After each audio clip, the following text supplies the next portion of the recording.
在鞭炮聲中，來自花蓮的肉桂卷咖啡店落腳台南，重新開張，門口有許多綠營政治人物，花蓮縣議長張俊的花籃祝賀，還有不少民眾前來捧場支持。因為那個花蓮的事件嘛，對，所以就很想一定要過來支持一下。既然是在台派這麼多的地方，至少我們同溫層比較厚一點，總比他媽在花蓮好太多了。當時726大罷免，老闆娘鄭凱西承諾罷免傅崑萁失敗就關店，這4個月來受到輿論負面批評，歷經挫折沉澱後再出發。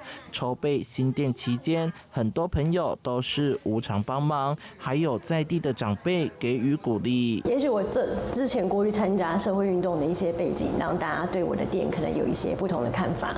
那但是我覺得我在台南就是重新開始。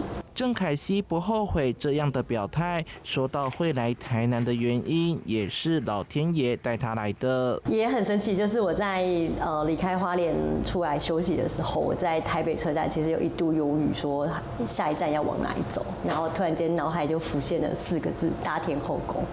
然後那一天我就馬上買高鐵票，就來到台南拜拜。然後一來的時候就覺得，好像就是這裡。